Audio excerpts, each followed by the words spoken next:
La Lanterna, a spotlight in Italian football, is a podcast that dives into the beautiful game seen from the eyes of two fans from the oldest team in Italy's point of view. My name is Fabrizio Cardone, Canadian and Genovese, together with my friend Matt Killen, an American-born and Genoa fan. Every week, we'll tell you all you need to know about the only team you need to know about, Genoa CFC. Plus, we'll have guests and provide updates from around the magical world of Italian football.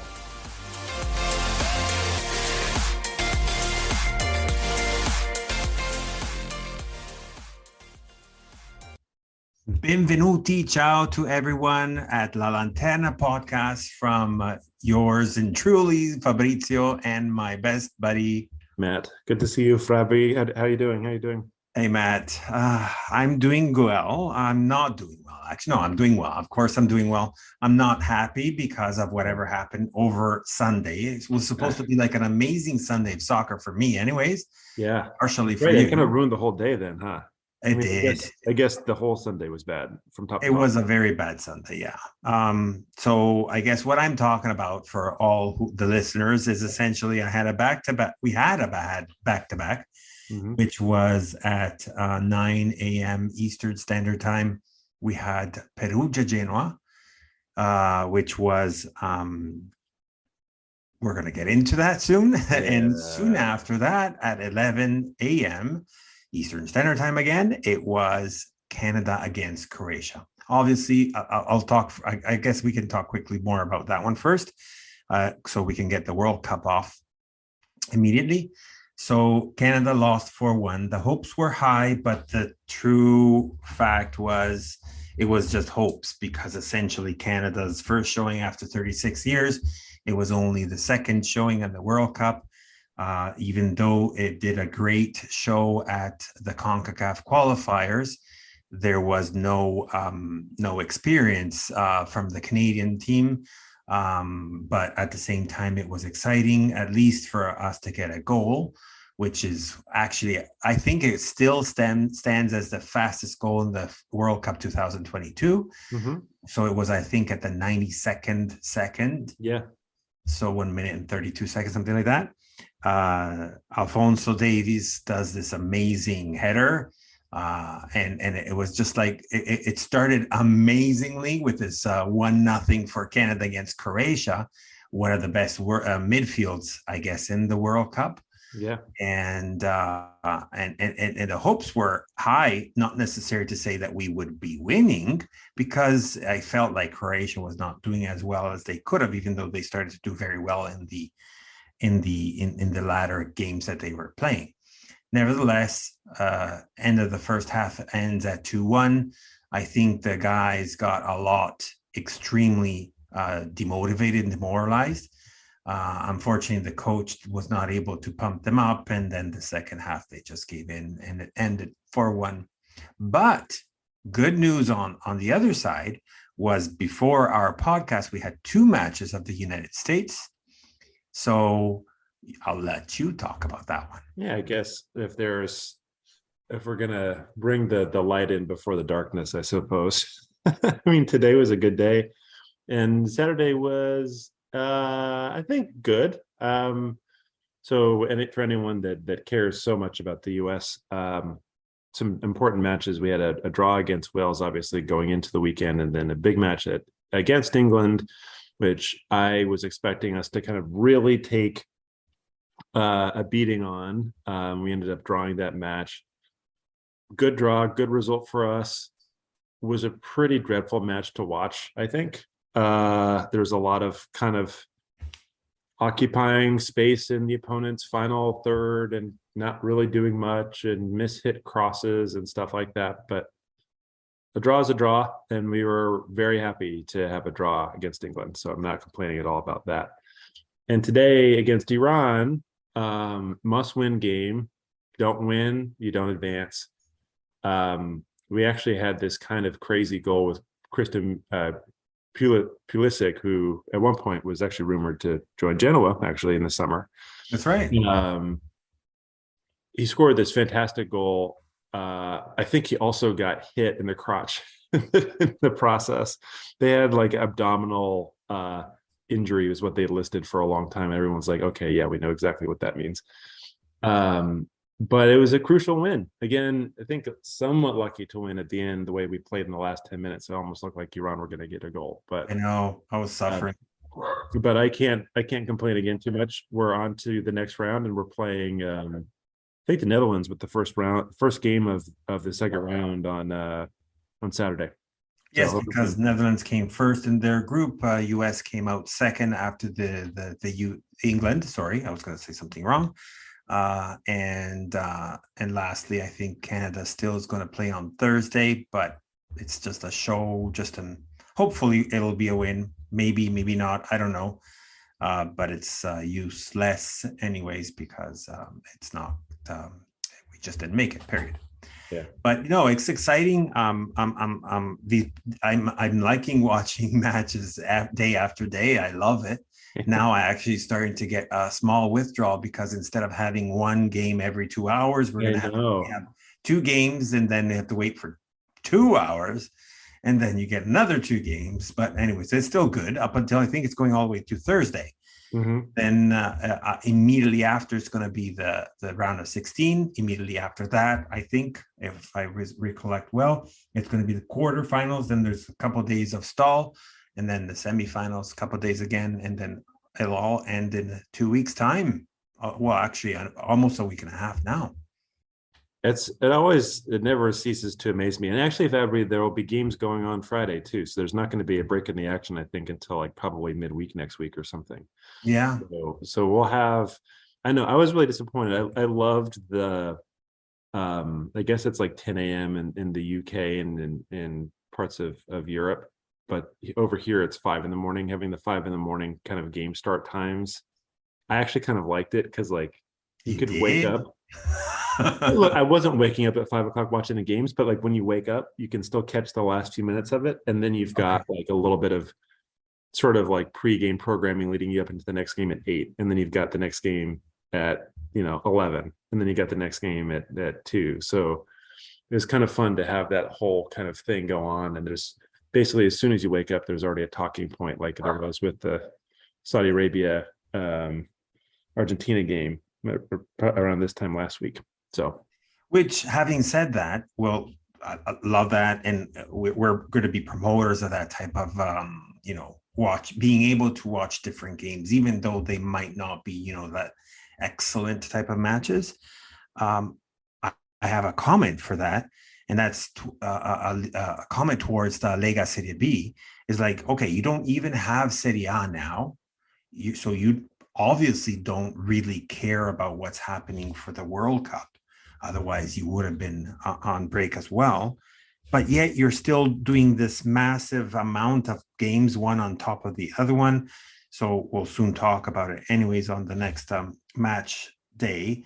So it's going to be 2, which are fine because they're all one separate from the other one. One at 8, one at 12 on Saturday.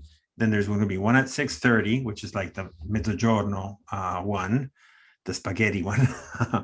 And then you have like 1, 2, 3, 4, 5, 6 matches at 9 a.m. Eastern Standard. Like, really? Like, why can't you spread them all apart? That's the part I don't understand. I still don't get it.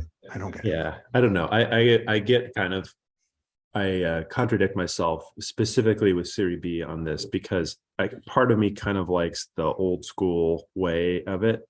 There's no real benefit for me at all as a consumer. I know less about Serie B generally just because I'm not going to watch the games that are going on when Genoa are playing.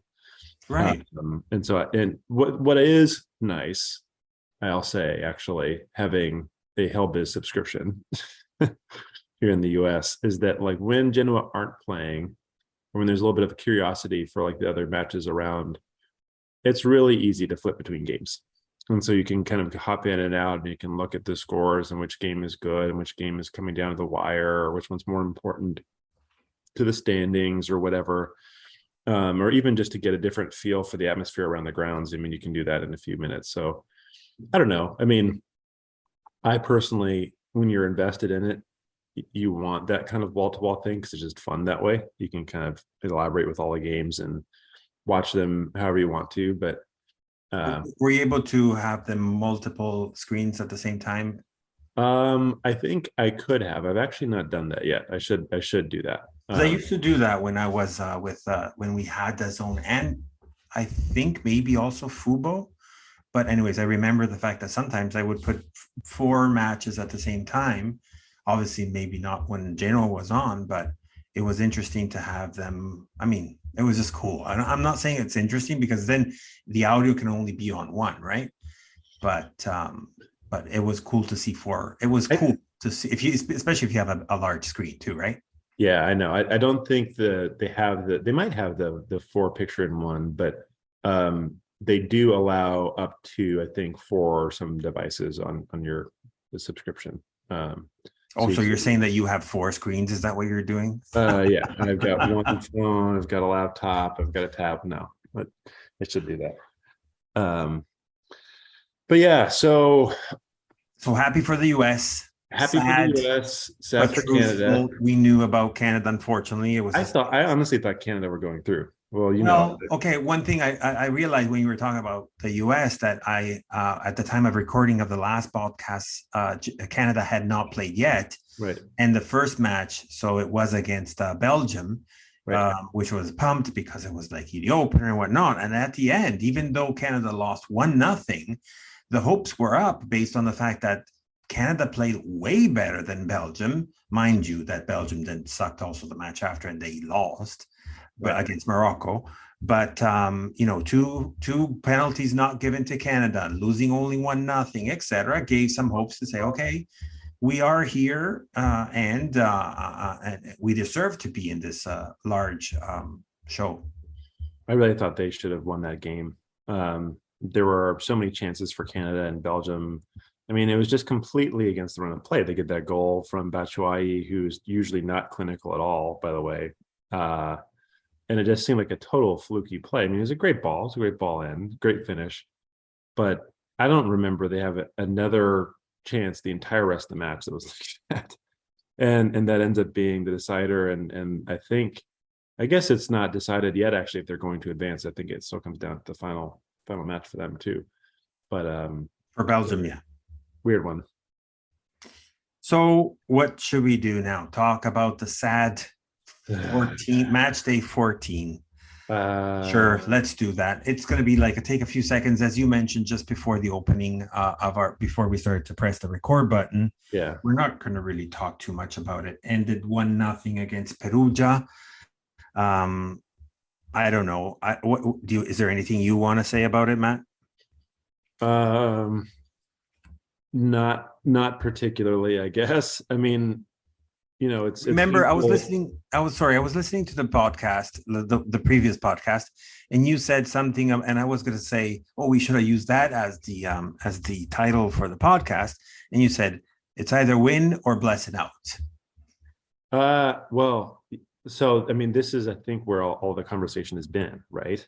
So I don't need to restate the obvious for all of our Genoano around the world, but we just lost a match to the team that's still, after beating us, bottom of the table in Serie B.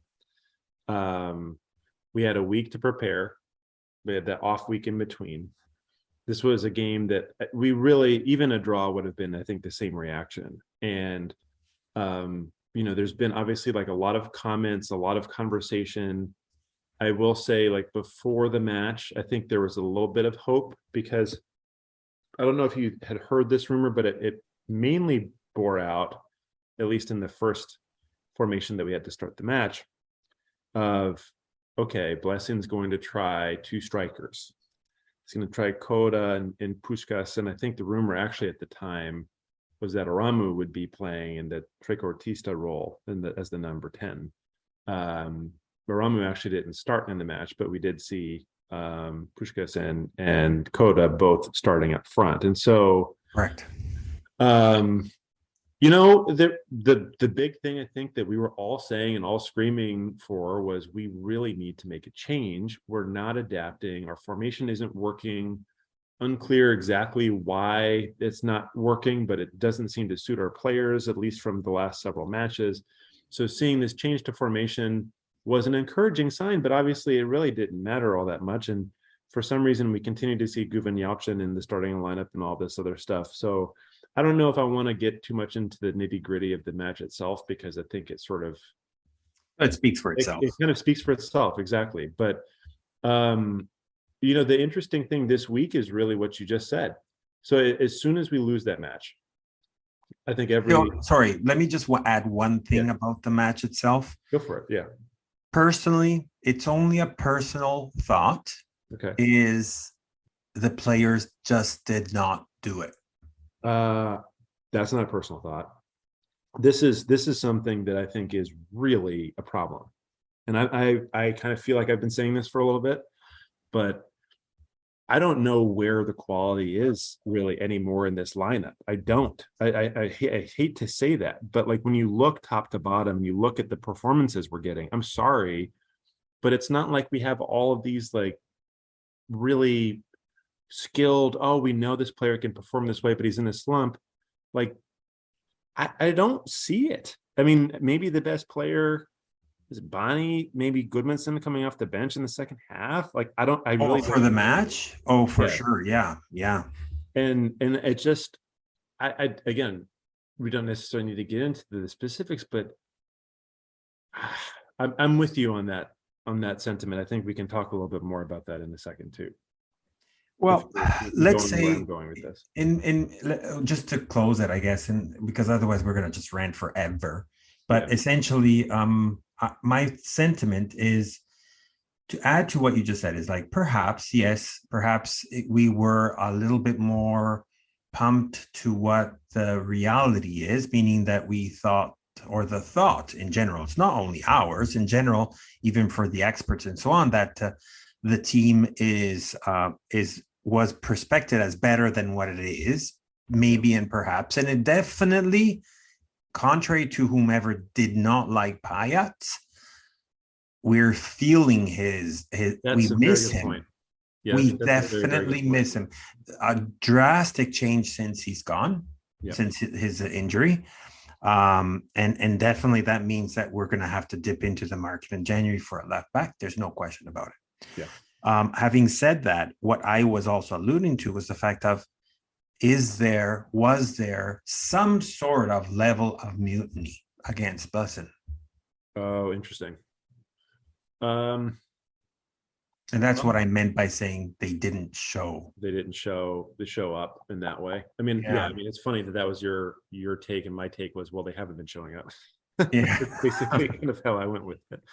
But I mean, this whole thing has become such a mess. Like, obviously, so now we're recording on the 29th. So this is a Tuesday. We were just talking about this too. I don't think that this is going to change even between now and when this episode goes out, or even before the next match. But I think everyone pretty much was calling for Blessin's head as soon as this result comes in. Monday goes by, nothing happens. There's a bunch of rumors on different managers who could come in. There are a lot of polls going on. Let's talk about that now. Talk about this craziness. Oh my God. Like, seriously, I started to get angry on social media, but mind you, I was still being super extremely polite. I even got blocked by a supposedly, and I'm using the quotation marks here, a journalist, because he didn't like what I had to say about what his comments were, where they're throwing names out of the friggin' hat just because they love it. And they're saying, well, we're journalists. So if we're journalists, we know what we're talking about, or we have our sources. Like, Jack, beep, like, whatever. You don't have sources. We know very well, since even the transfer market, except a few small, definitely from last January, we didn't know zip about whoever came out. During the summer market, we knew just a few, and that was only because it was in the Italian market. So some of the agents opened their big fat mouth. That was the only way we got to know some of those names. Look at you smiling, because I'm like, get very angry at this one. No, it's just, the whole thing is hilarious to me. Those journalists, as soon as, it was obvious, because the unhappiness, the Mugugno and all that stuff is definitely at its peak because after that loss against Perugia, it was obvious in the Italian world, and I'm saying that not against the Italians itself, but I'm saying the Italian in the sense of, especially when we were under Preziosi, it was the definite thing. Like as soon as after in this time of year, November, December comes around, you change coach because you're not doing the numbers you're doing. Not to mention, we're still on the third spot, 3 points from the second, so it's not still unachievable. And we still have to see what Frosinone is going to do in the future anyways. But besides that, this freedom of pulling out names out of their hat, and all they're doing is looking at the transfer market or wherever they're looking at their sources to see who's free. Or I think was funnier to me is like how many like former Genoa managers are you just going to put up in there? Like, oh, the Pascal criteria of being you've managed here before. One of the names I think actually is not possible. I don't know if you saw this news on Andreazzoli. I think this was in today, but there's pretty strong rumors that he's going to sign for Ternana as their manager for the rest of the season. Basically, he was. So, the stuff going around, Andreazzoli had a pretty, I think you could easily say it was sort of a failed period of time with us. But he did have some successful spells with Empoli, of course, and had done well in Serie B with Empoli. I think that was the original kind of impetus. Just Empoli, essentially, if you really look at it down deep inside. And one thing I wanted to add to that journalist comment was, Genoa reached out to Andreazzoli, who said yes, and then Genoa changed their mind. Like, really? Like, seriously? And the fact that makes me angry is that journalists write this and people actually believe it. I'm sorry, but this makes me angry. So the only guy in that entire, because there was some of the usual suspects in there. Ballardini was in there, who honestly, I actually think if you were going to put a list together of people like that would sort of make some sort of, it would be a long shot for a lot of reasons, but some sort of sense. Gilardino was in there. One name that I was not familiar with beforehand, that was the only one that actually seemed like a 777 type of a decision, was this guy called Bielica. How do you say his name? Bielsa or something like that. It's I think he's a Croatian manager. Yeah. So there's still some faint rumors of this stuff going on, but I think really the main point isn't this strange Croatian manager that no one's really heard of before. It's that Blessin is still probably going to be in charge this weekend and possibly for the foreseeable future. Matt, there's no maybe, there's no perhaps. There was a press release, well, not a press release, but a communication, an official communication that came out from the president. Yeah. So Alberto Zandrino. So he did not say anything specifically to the fact. Well, the alluded fact was that it's up to whomever makes the decision, and they are the owners of that, and they're going to continue with that. I thought that this was such a cop-out. I really did. So I saw that statement too, and it was interesting because he kind of said, he had that whole thing about like, as a supporter, I'm really frustrated with the result on the weekend and da-da-da. And then he kind of said, I take responsibility and I stand where I am, but the decisions are going to be made by people who are basically empowered to make those decisions, i.e. myself and others. And there was no, I don't think he alluded to himself, because he's not referring to Blessin. He was referring to decision makers were Ottolini and or Spores. Right. He does not have the decision making. It's just, I found it a funny statement to put out there because he kind of wasn't really saying anything. Like he's saying, I am not, the decision makers will make the decisions. And I think you're right. Like it's not his direct role. He actually was, I think, partially defending the role of a sporting director with the comments. But it was just, I thought the whole thing was kind of interesting because it seemed to me after reading that okay, Blessings, this is not we're cleaning house and we messed up again. The message, in my opinion, we're standing pat. Is kind of how I read it. How I took it was essentially, I'm not going to even say it because he's not under question. Like he's not. That's how I read it too, pretty much. It was sort of like, we're not entertaining this thought. And I actually really applaud that, because I think that why do we have to entertain the various widows of Gasperini, of Zio Ballardini, and so on, Yeah. or entertain this whole musical chairs as soon as something sounds a little bit wrong, and let's what it's typical for actually for the Italian championships, leagues and so on, that to sack immediately the coach. I've gotten so many messages of people on Instagram or Twitter per se, and they're asking, but why does the coach have to be the first one to leave? And all I was answering is like, it's the unfortunate events if that ever happens, because it's the easiest one to be choosing rather than a player, right? Because unless there is something specific that a player does or did, or you find out about, it's harder. Yeah, well, I think also the problem with the players is that you need to replace at least 11 of them.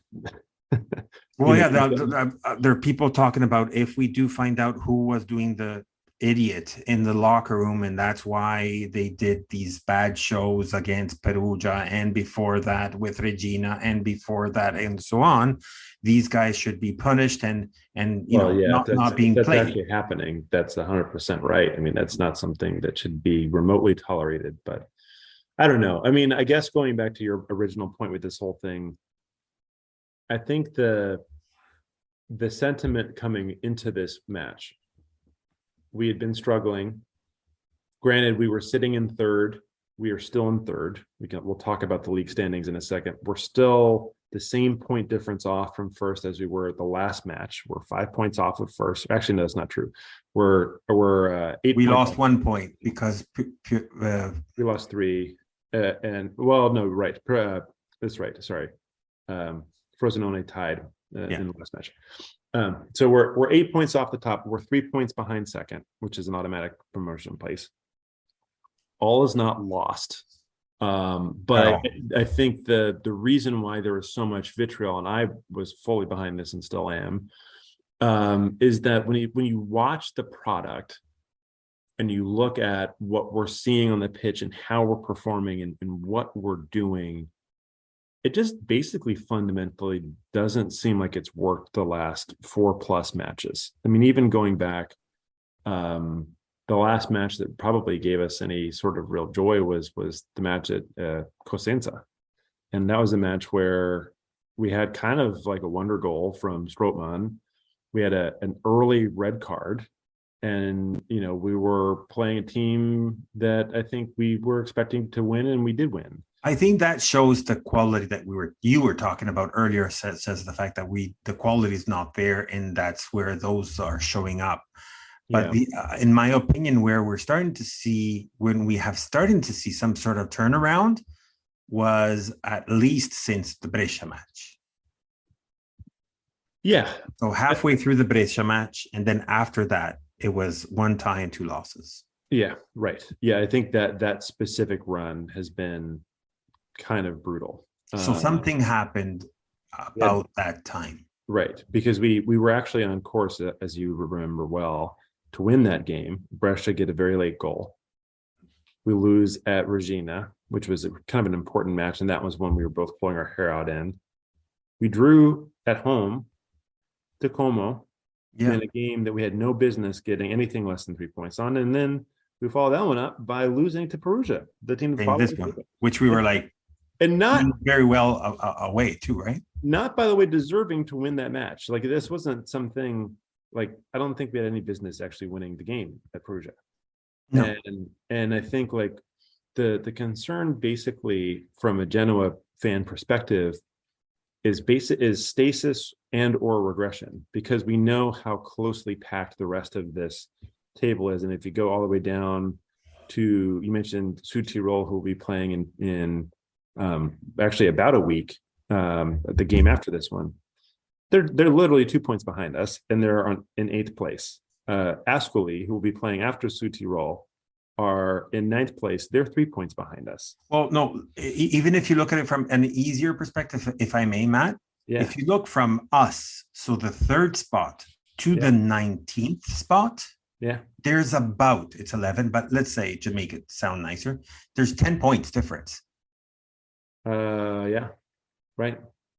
So what I'm trying to say with this is, I think I mentioned that also in one of my posts, but essentially 3 matches, you lose, you go down, but that also means the opposite, right? Because it's so tied to your point. Yeah, I mean, anybody can go on a streak. Anybody's capable of anything. Brescia, who were red hot in first. Look at that. Exactly. Body are behind us now. They've not won in their last 5. Still not making Ternana, where nobody would have expected not only their showing, whatever they were able to achieve, but they skipped a little bit in the last few matches. And then to me, that was super news to sack Lucarelli. That was very, very, very surprising, I think, because this is I never understand when these types of things happen, because you've got a team that's completely overachieving, and maybe they get like 1 or 2 bad results. Manager's gone. I mean, look, I think they're getting a pretty great manager for their circumstances in Adriazzoli, but assuming that happens. But still, it's a strange thing to do that. And I think, really the thing is, do we need this jolt at the manager level? Do we need a new system, new ideas? Whatever we need, we have to change and respond and do something different, because it's clearly we're seeing decline in the team's performances, like very obviously in the last really successive weeks, that's kind of the hardest part about it, is every time you see them play, it seems like they're really off the pace from where they should be. And to my point around that one is, I think it's not necessary that we need a jolt from a change of the coach. And that's hence I'm agreeing with the consistency that we continuously are asking, and they're actually doing. So by not letting Blessin go, is the fact that there's something happening within. And I think among all the people that they have, among all the psychologists that they have there and whatnot, work on the players. Ask the goddamn question: what's wrong? What is bothering you? What is making things wrong? And I was talking to a journalist about this, and I said, soccer has changed. We're struggling as an Italian overall reality, struggling against the rest of Europe, because we're still stuck in the 90s. With fatigue, we're trying to catch up with the other bigger leagues. And one of those comments, if I may use that again, and I'm sorry if I say that, but enough with this. Oh, we need an Italian coach that knows about Serie B. Enough with this. So I want to say something that I thought was interesting this week. I thought actually I must have somehow missed the news that Blessin got sacked on Monday morning.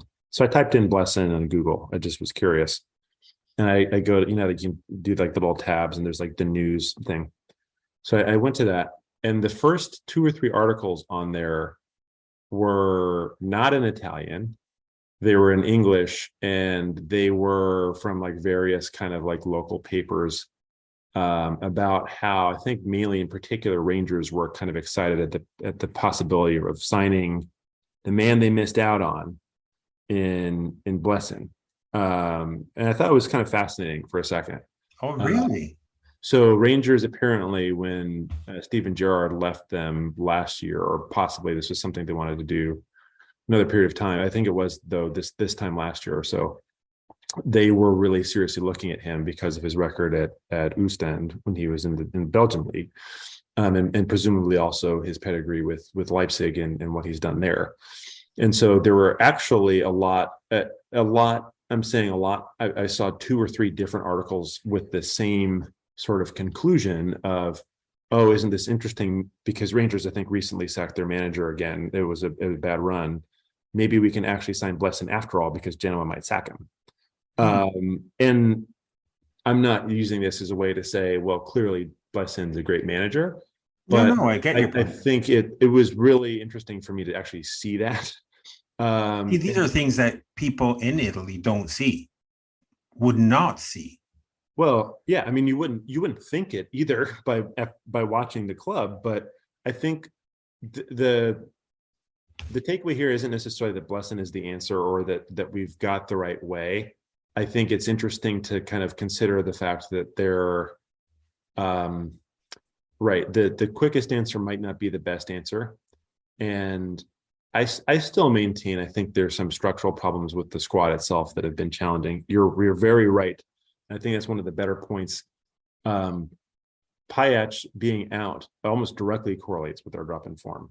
And we've really struggled with how to appoint a player on that side. And I think that's also part of the comments and criticism against Blessin's system is if we're not getting that kind of connection coming in from the wing and that disruption that Payach was often doing either from balls coming in or even just kind of putting pressure on defenses by running a little bit higher up.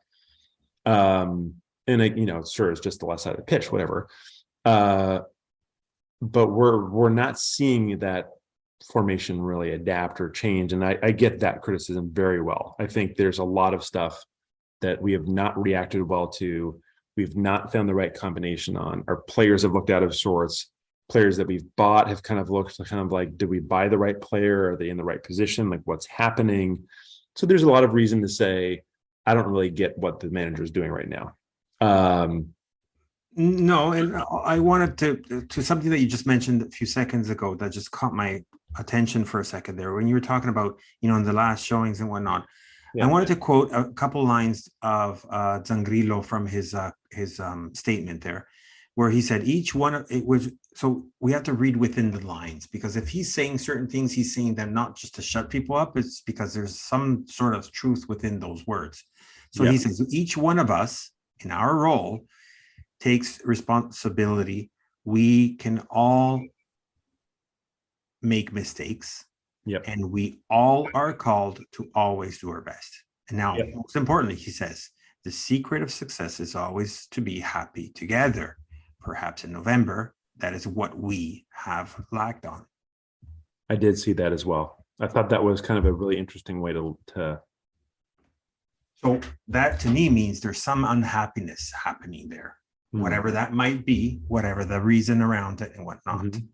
So there's something going on, someone that is not happy, some or more than one, right? Right.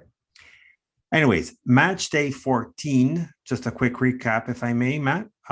So we saw Palermo-Venezia, where Venezia wins. And so Palermo is like doing worse match after match. And Venezia, happily surprisingly, because they're at the bottom, right? Are they second last or something? Yes, they are. They won away at Palermo. Südtirol, that was like a yo-yo match again. Südtirol is going to be exciting, and we're going to face them next Wednesday, by the way. And the 2-2 against Ascoli. Obviously, then there's a Perugia-Genoa match, and then the Frosinone-Cagliari, which again, that one, I don't know if you had a chance to watch it, but so Frosinone was winning 2-1 at I'm just guessing here numbers because I can't remember. Actually, I can see it right in front of me. So what the hell am I saying? So on the 97th minute, there's a penalty. La Padula scores 2-2.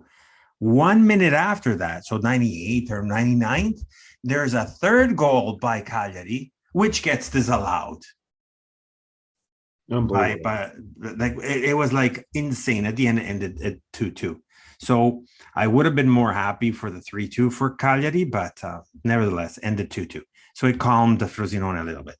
Como Bari, you mentioned Como earlier, so 1-1.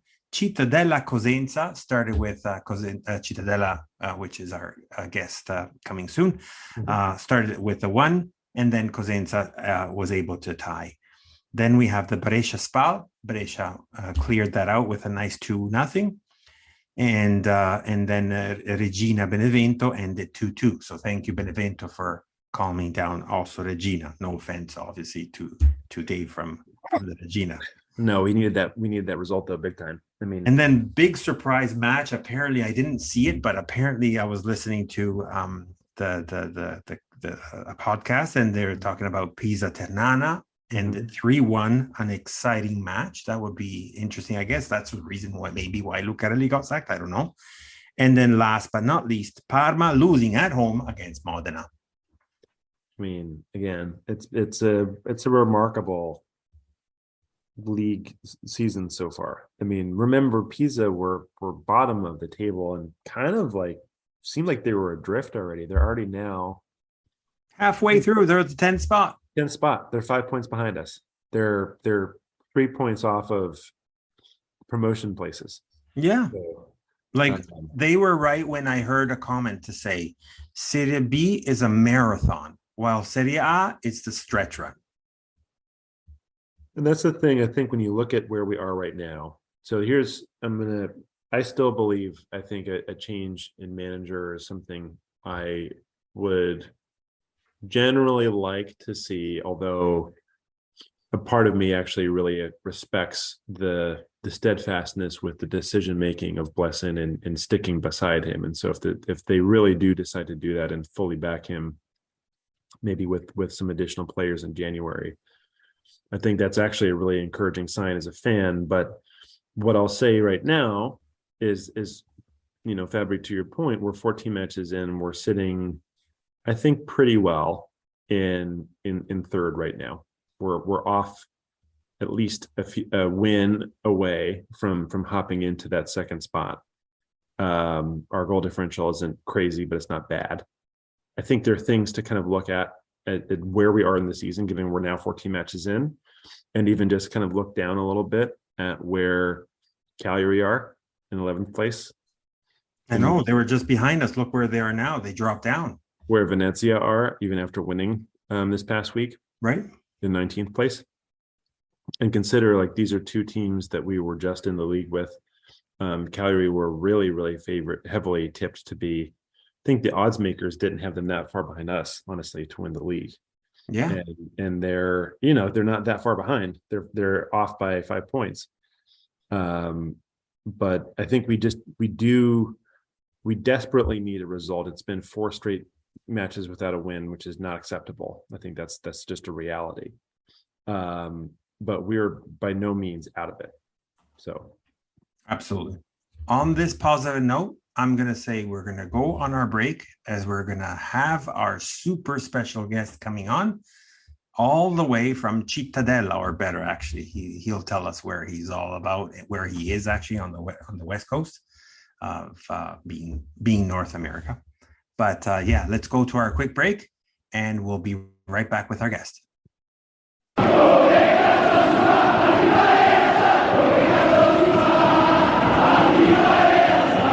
My name is Fabrizio Cardone, and I approve this message. Welcome back after our quick break on La Lantena podcast. And as we mentioned to you just before, we have a special guest all the way from Cittadella, but essentially he's in the United States, but he'll talk more about it. So we have Jake from Cittadella English. Welcome to our podcast, Jake. Hey guys, what's going on? A little nervous here, but should be good. You shouldn't be nervous. You have a podcast all of your own. I know, but once you get to the moment, it's a different feeling. But I think I'll be fine, So it's all good. It's all absolutely good. Plus, I think you have a great voice for a podcast, so it works well anyways, and it's perfect. So thank you. Tell us all about yourself, who you are, where you're from, why Cittadella, all that nice and fancy stuff to let us know a little bit more about yourself. Yeah. So I don't know if you guys were expecting, or really anyone expecting, to have a Cittadella fan all the way from the United States. I mean, I've gotten that a lot from are you really American supporting Cittadella, or are you just an Italian translating to English? But no, I'm American. I support Cittadella all the way from California. That's where I am. And It kind of goes back a little bit of a few years ago. I mean, I've always loved soccer, but really I've gone into a lot of Italian football like a few years ago, and I followed Serie A, Serie B, you know, all the big teams, but I was really interested in Serie B. And one team that really came up to me was Cittadella. It was the I looked into it, just the city, the squad, you know, going from this really tiny town to on the verge, and from two promotion finals, really one goal away from Serie A. So I was following them for a while, and then once the COVID pandemic hit, I started to create this account, CittaCalcioUSA. It started off on Instagram. It was in the pandemic, so it was while in quarantine, maybe I think it was in April or May of 2020. So it was off from there. But yeah, it started off slow. I mean, I was just making graphics on my phone, just doing that stuff, following games. It was kind of hard to follow games at first before Hellbits Live.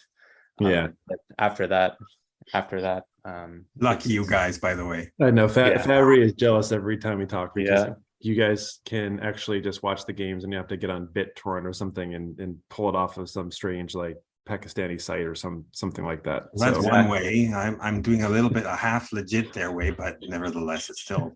that's right. You're Exactly. doing the VPN hack. I love that. Exactly. Jake. That's cool. I love I feel like there's so much in football where you get involved and you learn about the different teams and the different heritages. I'm kind of similar. I don't have any Italian lineage. People are like, "You're Italian?" I'm like, "No, I'm not Italian." But Genoa's history and you know, colors and everything else is you can get pulled in, and then all of a sudden you're a fan. So But Matt, I have to say something that Jake's Italian. I don't know how his speaking wise is going, but his writing is growing and growing. So I want you to learn from him. I know, but this is definitely a problem of mine. I think even a few podcasts ago, I was calling it Cittadella or something like that. So Yes, you were. That's a common one. We get that a lot. Not only from like just one person. It's very common, like around because you see the C and I. It's Yeah. you want to say C, but it's in Italian. It's like chi with the like ch. Right. Yeah. So I just started doing this thing, and then we went on this run in 2021. It was made it all the way to the final against Venezia, but I think you already could tell by now we lost that one. But then shortly after that, I did decide to run the website CittaCalcioUSA.com and started writing more post articles, news, recaps, matches, and as addition to the podcast as well. And it's been a lot. Like I've had to balance a lot of these things with other stuff, but It takes time, right? yeah, exactly. Just doing the stuff and then uploading it all by myself, and then in addition of like making graphics for other stuff, it's a lot. But don't get me wrong, I love every single. You enjoy it. No, I wanted to congratulate again on the graphics, because you definitely do a great job. And sometimes I think, oh, did he get it from the official one, or he did his own? So I go and quickly check the Cittadella, and it's actually his own. So it's like, wow, that's amazing. So do you have any affiliation, or do you have any contact with the Cittadella official website, or just like? You mean like do I have like I've reached out to some of the people there. I'm obviously like I talked to some fans online through a group chat and stuff. But funny thing is actually how I got this jersey before. I think it was before this Amazon thing, before they went online, but it was actually the CEO of Cittadella realized, or not realized, I somehow got it in a way of like like, how would I say this? They found out that I wanted a shirt or kit, and I wasn't able to get it because, by the way, the shipping address work only in Italy. Oh yeah, only in Italian probably. Quite often, yeah. So they couldn't ship overseas or to the United States. So the CEO eventually found out about it, and they linked me up to one of their employees, and we managed to get a kit. So, and that just Cool. that shows a lot about the club. That shows just a lot of how, like, a sense of community, and just how, how well connected the club is and how they look for it. So, and it's just continuing to grow. Like, even a few players have followed me and are liking in my stuff. So I try my best, and Then you get if I do my best. Then you get some enemies like the president of Ascoli. Oh yeah, we could talk about that in a little bit, but yeah, that was a wild story, and we're not done. We play them in January, I believe, so it's going to be interesting.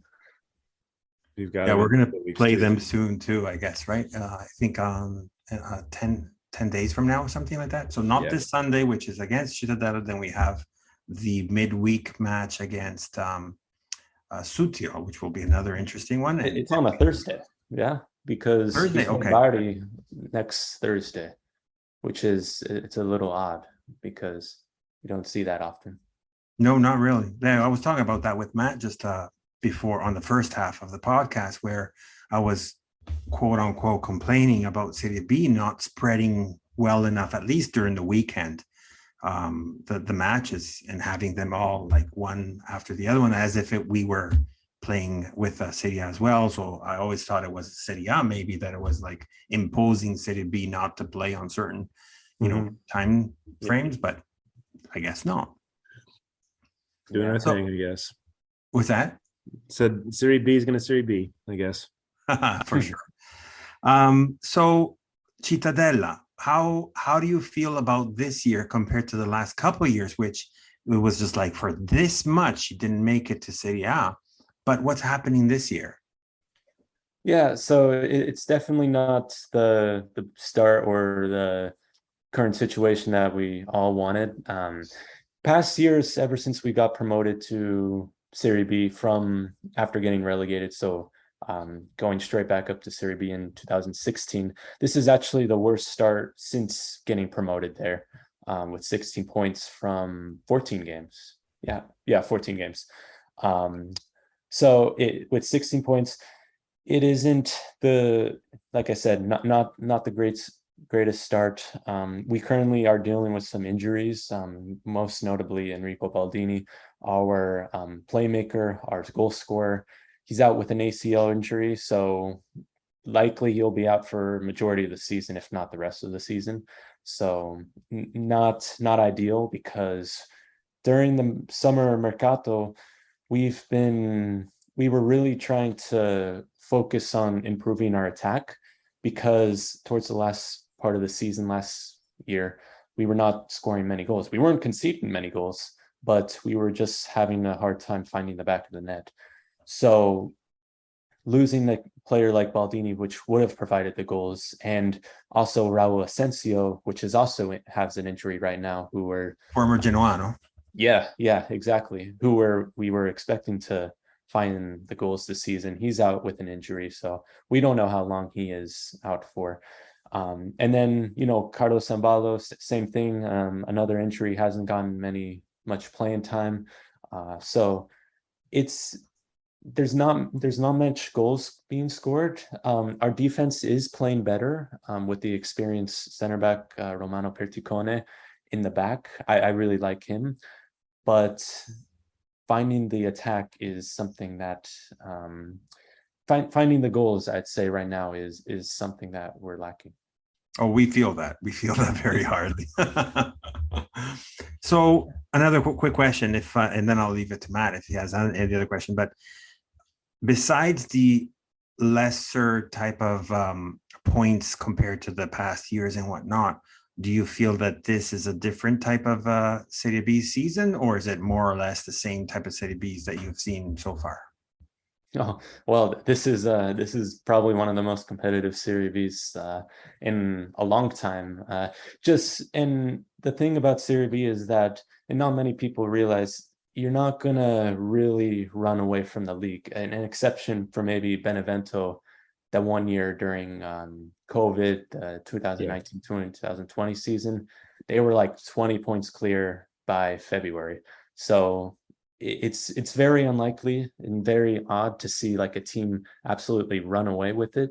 So it's very, very competitive. Only a few points separate from even playoffs to relegation. So, and with the addition of a lot of good teams coming up, like Bari, Palermo, even though they haven't been as good, but they're still up there. Then you got teams coming down like Cagliari, Venezia, even though like like Palermo haven't been performing well. Mhm. Then Genoa has, as always, Parma, Brescia, Benevento. So all these teams have really stepped up, and we've seen like a lot of coaching changes, a lot of good coaches coming in.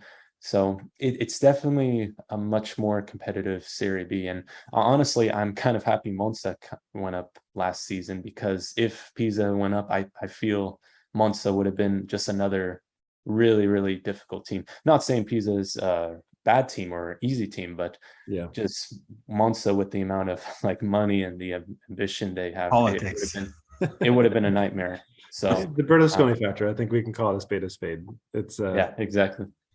yeah, I agree with you. I feel like it was for all of our kind of collective benefit that ended up being them going up instead of Pisa. Mhm. I mean, so it sounds like basically you guys are really in a rut mainly because of injuries, more or less. I mean, maybe the forward's not firing quite as much as you would want them to. Um, any thoughts on formation wise, how you guys might approach the match at the Ferraris this weekend?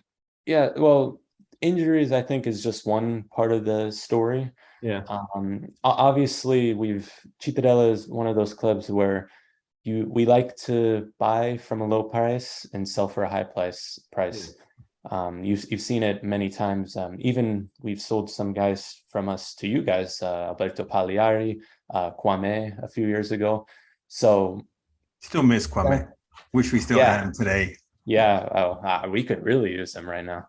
So yeah, we have sold some key parts like Adorni last season, our really good center back, and then Gargiulo, other players, and we haven't been really finding that really quality piece, that the kind of the diamond in the rough from Serie C.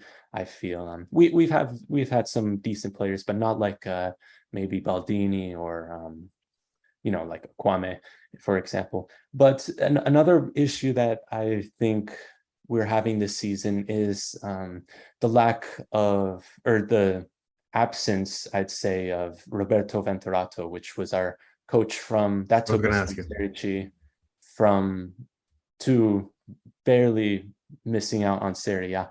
He brought a style of football to the Tombolato that was very attractive, a lot of possession, just strangling the opponent, and just very good football. I mean, I remember watching the semifinals of the 2021 playoffs against Monza. I mean, that was one of the best performances in Cittadella history. Mhm.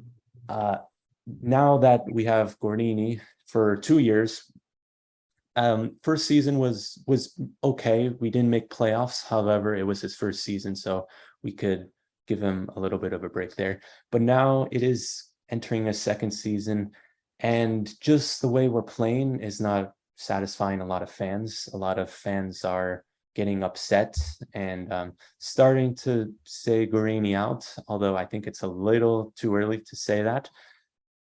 It's a lot more long balls, a lot of fouls, a lot of really a lot of fouls, very aggressive, and it's just not a very good way to play. And as a result, we haven't been scoring. It's a large part of why we're not scoring.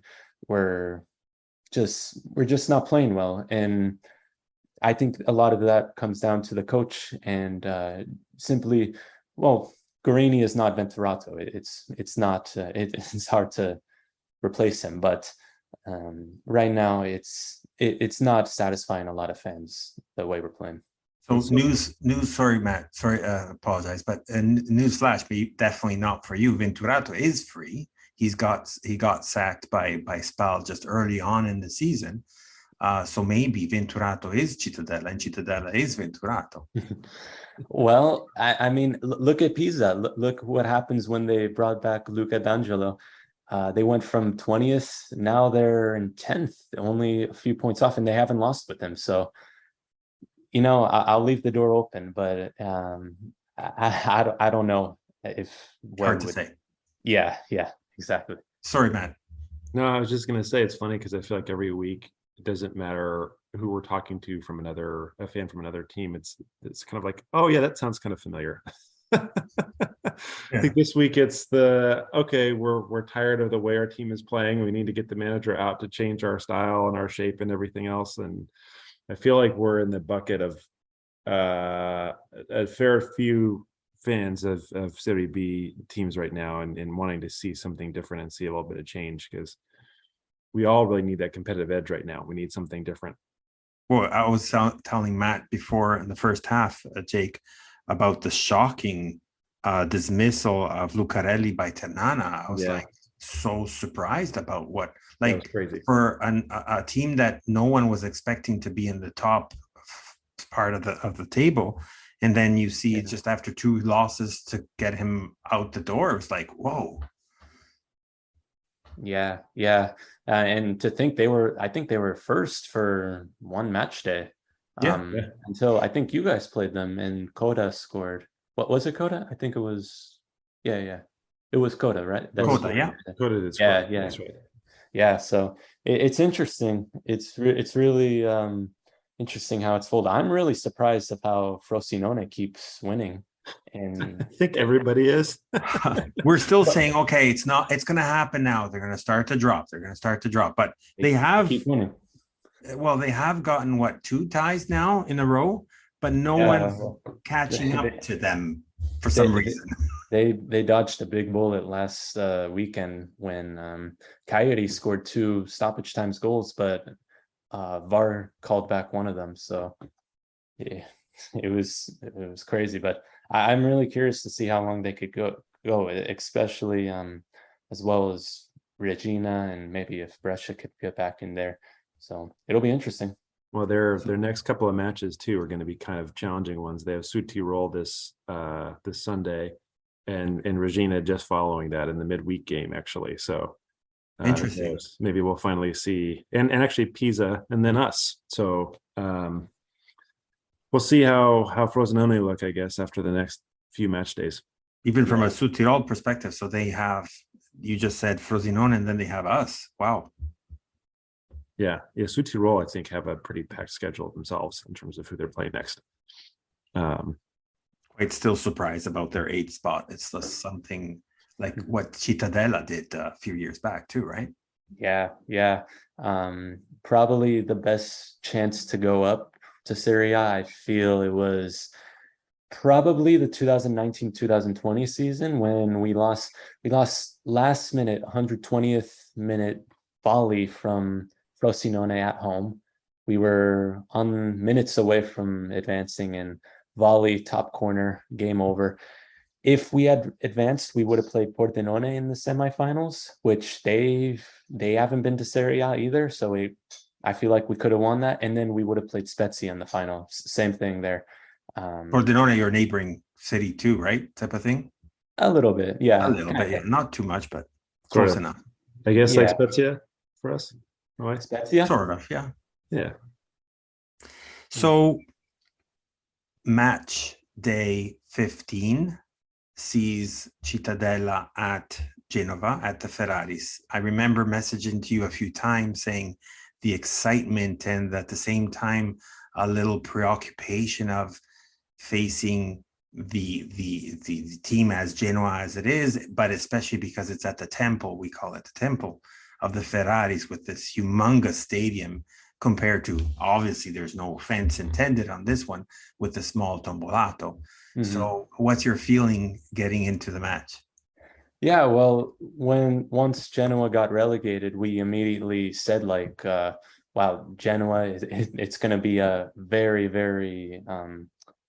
it's going to be a good venue to visit, as well as like, Bari, Palermo, and all those really cool cities and really cool venues. I really like the stadium, the Luigi Ferraris, because it's a very unique stadium. I really like it. If we what if we play there again next season, but not against you guys, but in Serie B? Unless they go bankrupt and then they go all the way down to Serie D. That's a different story. Yeah. Well, and maybe we should make a Gemellaggio with you guys and Cittadella, because they have a Gemellaggio with Hellas Verona, which, as you know, Cittadella and Hellas Verona don't like each other. We don't. Just the playoff final and just the Bentegoli is just not a good place for us. So who knows? We can make a Gemellaggio, but we can definitely do it. I mean, I can't speak for the Tifoseria Organizzata, but on our side, we're all for it. It's no, absolutely. So, Matt, what do you see in the next match? So we talked about in the first half about the fact that Genoa has not officially confirmed, but essentially what they said was he was never in doubt. So he was never to be sacked. So essentially he got confirmed in a different way, but he did. But how do you see the match coming up? It's kind of a curious one, because like we were just talking about a little bit ago, there was this call for changing up the formation and doing something differently, and we did that, and the results weren't really there. And so it's a little, you kind of wonder who Blessin is going to call up for the game. I don't know. I kind of think that he might try to stick with, again, the two striker system. I imagine this is something he only recently kind of introduced. I do think Puskas and Koda probably are the two guys you want to have in there. Maybe we don't see Yalchin in the starting lineup to everyone's relief. Possibly see there's one thing I wanted to tell you about this Yalcin, that that he's my least preferred player in our team, but yeah, I know. I was reading about certain things, about certain contracts that you're forced to play them a certain amount. I mean, sometimes in contracts you say, okay, sometimes there's the thing. Well, there's also sometimes you have to pay it aside, or you owe something if you don't pay them a certain quantity as well. Yeah, so something, and that's the feeling I'm getting about why always this Yalcin guy, and he's still not showing, not doing anything. That would make a lot more sense than any sort of sporting merit based off of the last 14 matches, essentially. I don't know. So I it's going to be a weird one. This one, as Fabry and I often talk about, the Ferraris could be a good thing or a bad thing for Genoa, depending on how the match is going. And we've actually had some pretty poor luck this year so far.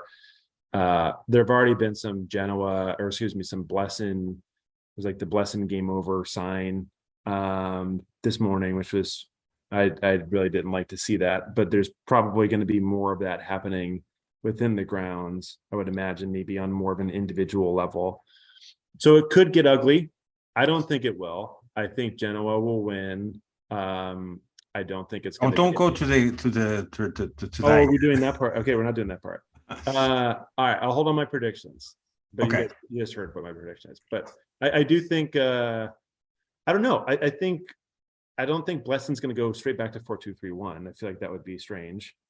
He could, though. He could. I don't know. What's the weakest spot in Cittadella right now, Jake? I'd say attack. I say we haven't shown a lot of attacking strengths right now. Defense, I think, has played very, very well in these last games. They've been very compact, very solid. Elan Castrati, our goalkeeper, he's having a very good season despite not being, on the winning side many times. I'd say he's up there for the MVP or best best keeper in the league. He's already been called up to the Albanian national team a few times already. So he's one to watch, and he can make a good save, really good save, game-changing save. So having heard this, Matt, are you still convinced to what you were saying? Castrati? No, meaning he was saying the fact of possibility of winning. We're going to get to the predictions after, but if we hear about a good defense and a weak offense, that just sounds a stalemate to me. I mean, Yeah. It could be. Yeah, we've drew 7 times this season. We've had countless 0-0 draws. Wow. So we love a draw. And the thing is, Yeah. Hold on. I think now I forgot what I was going to say. I'm sorry. It's okay. Okay. I've got it. I got it. The funny thing is, sometimes with Cittadella, sometimes I don't know why, but sometimes when the backs are against the wall, going into like a big place like the Ferraris, or just like against a team that we should be losing in a way, we somehow find a way to win, and we do so like really, really well. Just take like Lecce a lot. We go to the Via del Mare and we won against the league leaders last year, 2-1, when we weren't having a very good period. Just another example is Benevento. A few years back in the semifinals, we were down 2-1 on aggregate, but going away to Benevento, winning 3-0 on the road. Another one is Palermo as well, a few years back, and Empoli as well. So there's something about us that I can't really explain, that we seem to do fairly well in these big settings, although I don't know much about this year, because it could be a lot different just the way we're playing recently, but right. I don't know. So I guess we should go to the predictions, Matt. Well, you're right to say maybe it does look a little different. If there's one thing we've not had is a player that can really open up a defense like that, and I think the stalemate kind of teaser you mentioned a second ago, Fabry, could really be what it is. I mean, I think this is also going to be super interesting to see, like, do we think about how we line up a little bit differently? Do we have any other sort of kind of way of going about this match? I kind of really do think we're going to stick to more of the 4-4-2 or whatever, the 4-2-2-2, whatever. I still don't understand the difference between those formations, or if there is one. I think I'm feeling lucky a little bit. I don't know why. I have no real justification for this, but I kind of think that it will end. I don't think it's going to be a big margin at all in this game. I think it's probably going to be one of those like 2-1 or 1-0 type matches. This one is kind of a good little test for us too, because I think if we're going against a compact side, I imagine Cittadella, it's not like we're not going to have a game out of it, but I just assume it's going to be a little bit harder to break the game down. I think we have to figure out a way to give our players an opportunity to really create spaces. I don't think the crosses in from out wide are going to be the way to do it, most likely. So maybe we set ourselves up to have a little bit better combination play. Perhaps what we do see in this match is actually having a trequartista, like a proper kind of number 10 behind our two strikers. And perhaps that unlocks that. Well, whether or not we have one, I think is another question. I think maybe I still think Aramu could be that guy. He's not exactly been that guy, but we'll see. So yeah, I'll go 1-0 is my prediction.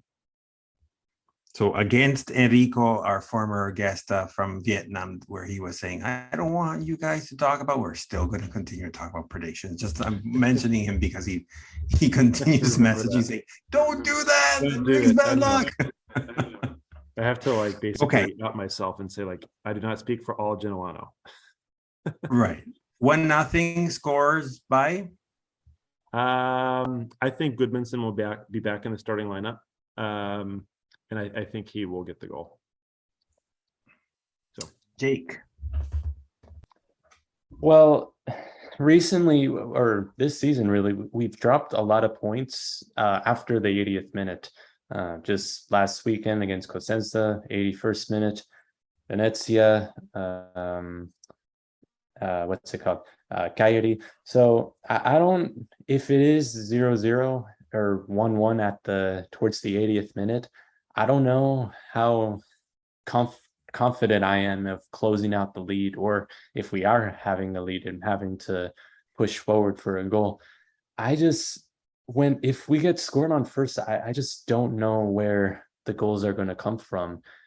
They haven't convinced me enough that we could score after or going behind, but especially like a team against Genoa, where they are going to have their home fans. They're going to play they're a very good tough team to break down.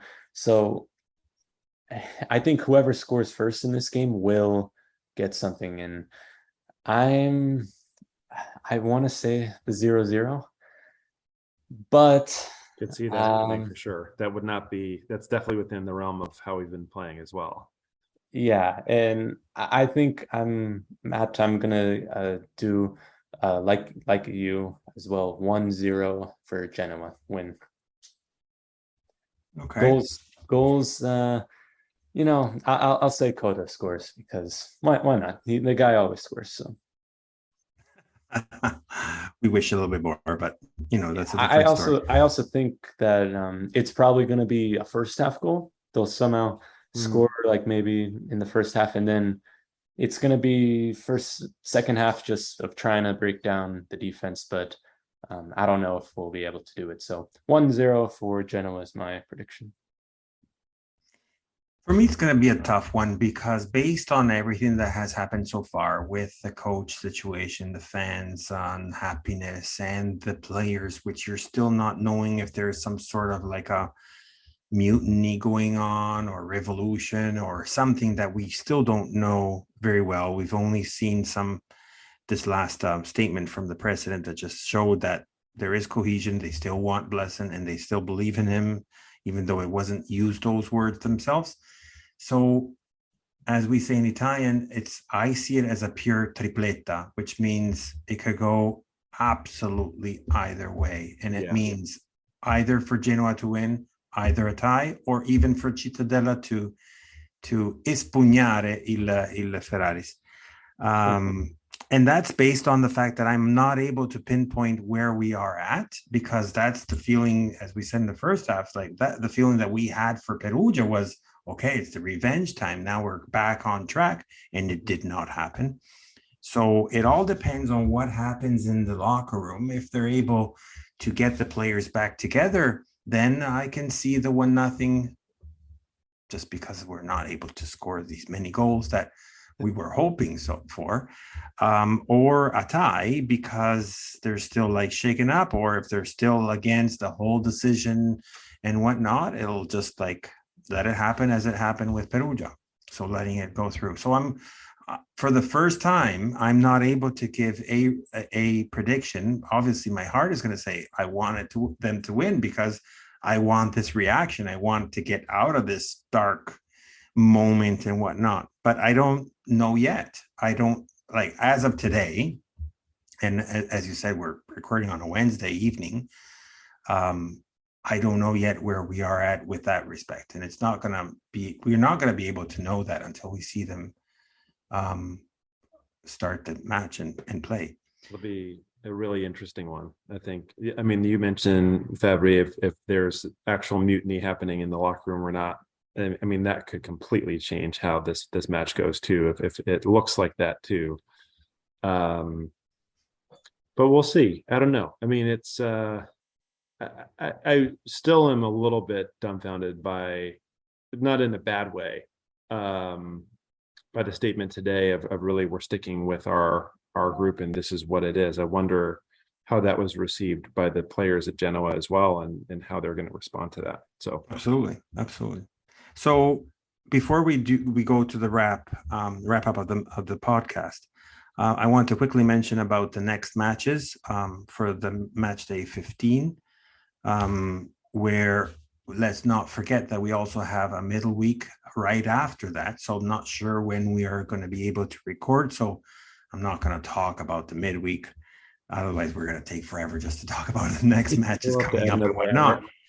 But on Saturday, we have Venezia Ternana, which will be interesting with Andrea. Is Andrea Zoli official now? Is that what you said, Matt? I don't think it's official, but there's a lot of like look, I'm talking about the latest and greatest Pianeta Genoa reporting here. Okay. So, but it seems like it's going to happen. So okay.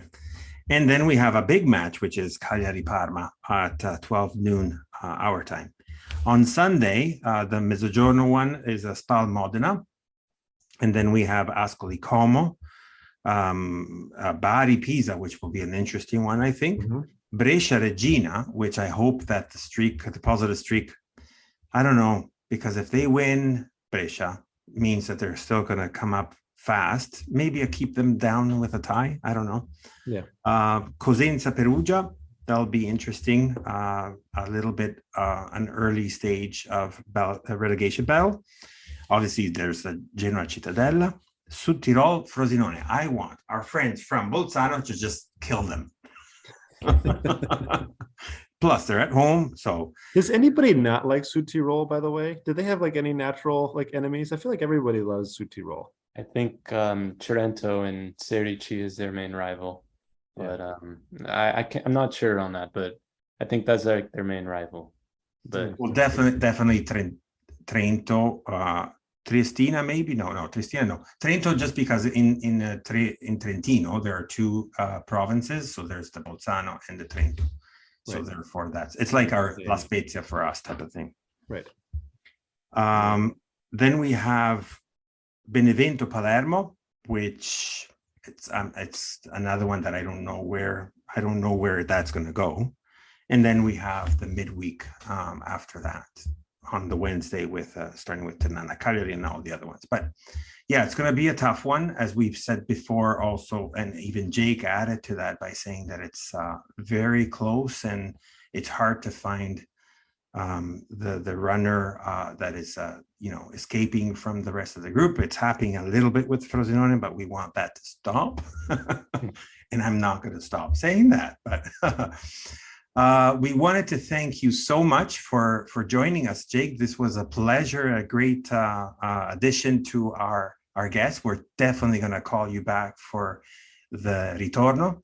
And I know you mentioned it before, but please feel free again to where can people reach out to you? Yeah, thank you guys so much for having me on. It's very, very cool and very, very nice to have an English speaking Serie B podcast. So thank you so much. But yeah, as well, you could follow me on Instagram and Twitter at CittaCalcioUSA.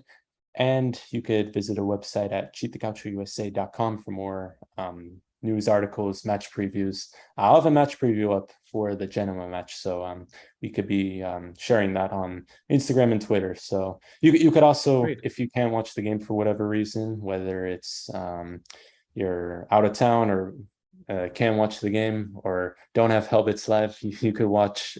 You could follow live tweeting at CittaCalcioUSA. I'll be doing that as well. So it's another early kickoff. It's 6 a.m. here in the West Coast, let's say, which it's been a very hard commitment. But hey, I really like what I'm doing, so it's great. We have to say we have to tip our cap a little bit too. So that time for us is a little early, but not that bad. You can have a little coffee or something. But on the West Coast, having to deal with that, not easy. So yeah, well, it's all good because it was all in the large scheme of things. It was all preparation for the World Cup games. Waking up that early, like 2 a.m. No, that was way too early for me. But 5 a.m. wasn't that bad because I've been doing it for that long. However, hoping for a good weekend of a Cittadella win and followed by before then USA win against the Netherlands on Saturday. Then on Sunday, the Cittadella wins against Genoa, which has only happened once, and that was their last meeting on May 1st, 2006, a 3-1 win at the Ferraris. That was their only win. Wow. Wow. Let's not make that happen again, but it can happen. It can happen. Who knows? Who knows? Yeah, I think it happened. All right. Thank you, everybody, for listening us again. We'll definitely catch up next week after the match of Genoa Cittadella, and perhaps before or after the match against Südtirol. And thank you again for listening to us. You can follow us on Twitter, Instagram, and Facebook. Drop us a comment, feedback, anything you like, and definitely through our podcast and all the major platforms that are out there. Thanks again. And as always, Forza Genoa. Forza Genoa.